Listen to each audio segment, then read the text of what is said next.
Hello, Bill Johnson here with another Prevost maintenance moment. On this 1995 Country Coach, I have driver AC, and there's the compressor. The driver AC stopped working, and so I began troubleshooting and noticed that even with the key on and the AC turned on, the clutch would never engage. So I started to wonder if I was out of Freon, low pressure switch wasn't working. Going through all that, I discovered indeed I was out of Freon. I pulled a vacuum using my gauges, and the vacuum would not hold without dropping, so clearly I had a leak.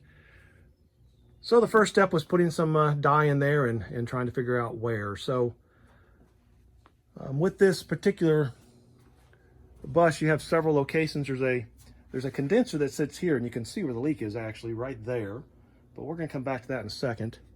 Your air dryer is here, and the low pressure, high pressure switches are up over there. So the dryer I had replaced before I actually started to search for the leak, and I'm going to replace it again. But the leak was obviously on the previous condenser, and I want to show you quickly that condenser, and you can see where the leak was. I probably should have shot this video before taking it all apart, but here's the condenser, and it just sits vertically like this with those intake and outflow tubes in front of that other condenser. And the way that condenser is held in there is a couple of brackets that screw on here and here. And those brackets, I'll show you how one sits on there.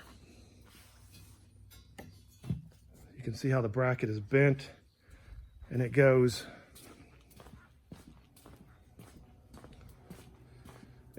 up to that fitting, and there's a similar bend at the bottom, and it goes into that bolt hole there. So it just held the condenser away from the other radiators,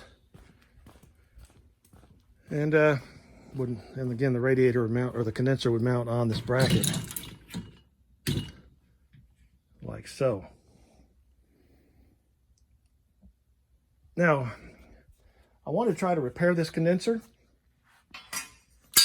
Unfortunately, it is aluminum, and you can see where it was rubbing. This is the back side of the condenser, and you can see where it was rubbing right there on the charge air cooler radiator, and therefore it leaked and sprayed out all the Freon.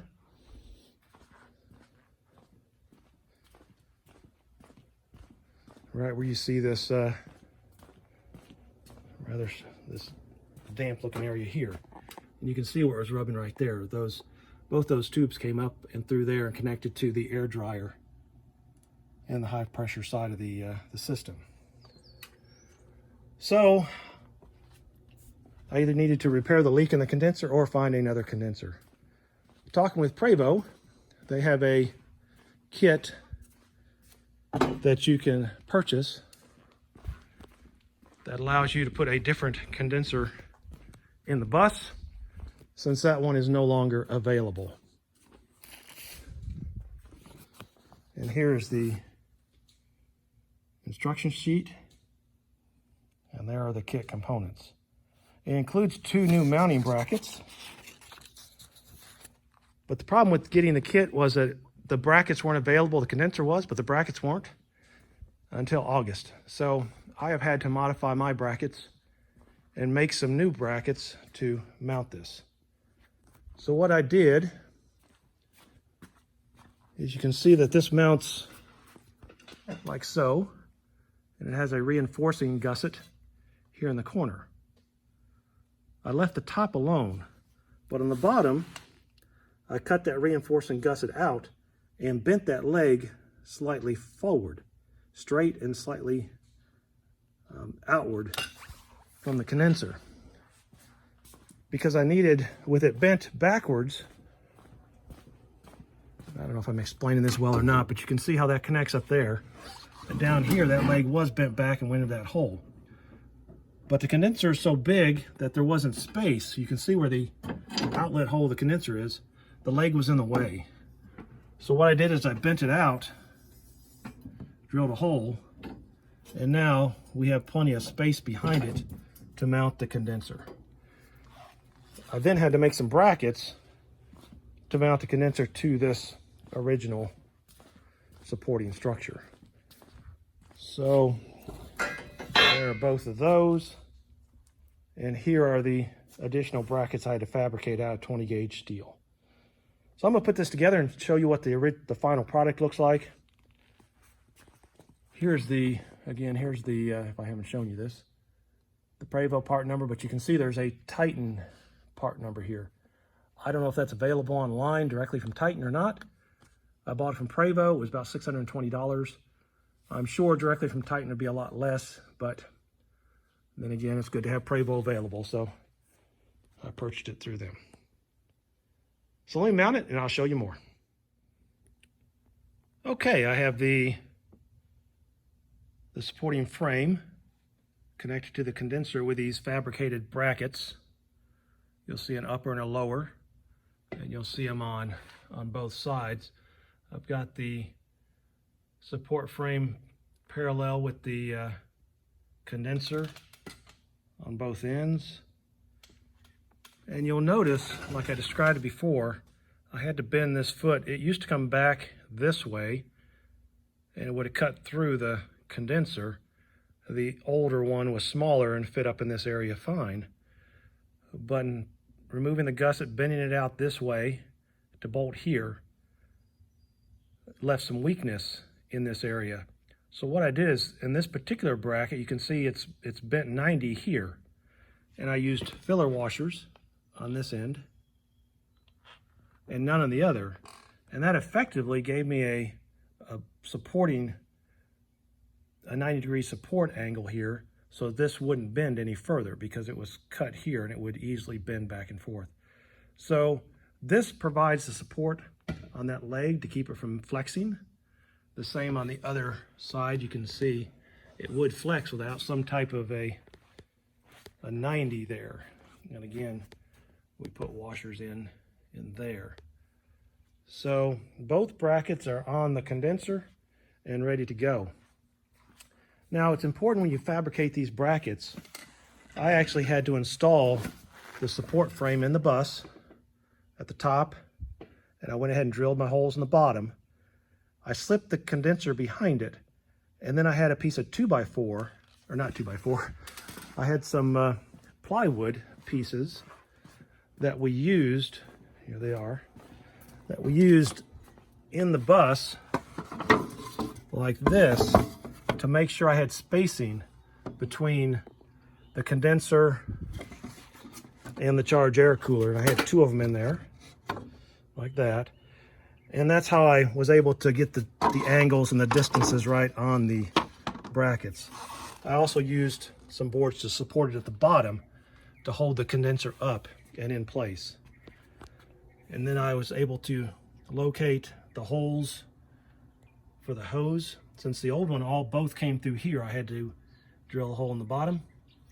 And that's how I was able to put the condenser in there with the supporting rails and then bend my brackets using some cardboard paper and then fabricate them. So you're seeing it go back together after a whole lot of engineering and fitting and making sure everything was spaced properly. You certainly want space between the condenser and the charge air cooler. I think I was using, like I said, that plywood. So whatever you think is appropriate is what you need. I would think, about 1/2 inch. That might be 3/8 inch plywood here. I'll measure it for you and you'll know exactly what I used. Let me get a piece of plywood here.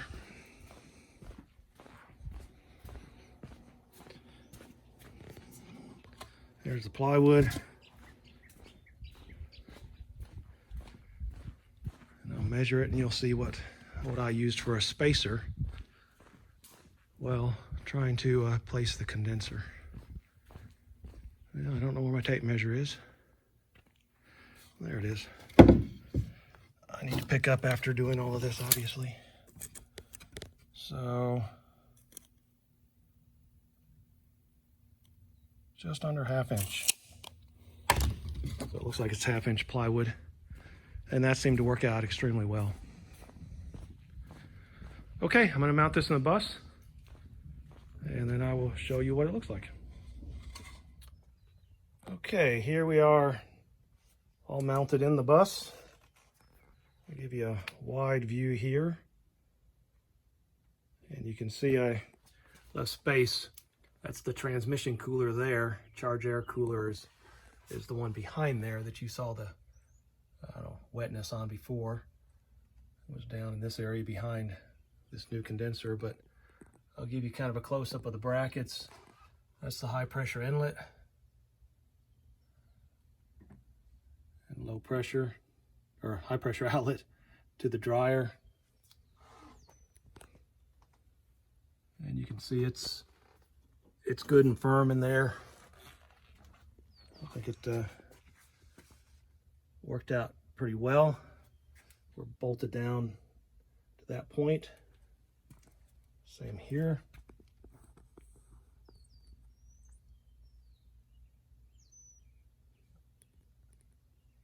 You can see the washers behind there. So that's the mounted unit. If you look closely, you can, I don't know if there's enough light to be able to really see. I was going to show you the distance between, well, you can see there, the distance between the charge air cooler and the AC condenser. And up high, you can also see, looking at it right there, that you have some space. So I pulled a vacuum. I'm going to change out the dryer here later, but I pulled a vacuum to see if it's holding. And you can see on the gauges, we got 30 inches of vacuum, and it is holding. Hasn't moved a bit in the last hour. And so I think it's in pretty good shape. I just need to swap out the air dryer now and pull the vacuum again immediately and charge it up. So again, I hope this video has been helpful to somebody. I don't know if I showed you the air dryer, but if not, here's the air dryer. There's the ATC part number. You can probably buy it cheaper online than I did from Prevost, but I think from Prevost it was about $80, and you could probably get it for half that online. But again, supporting Prevost is important so that when you need them, they're there. Okay, that's all for this video. Have a good day.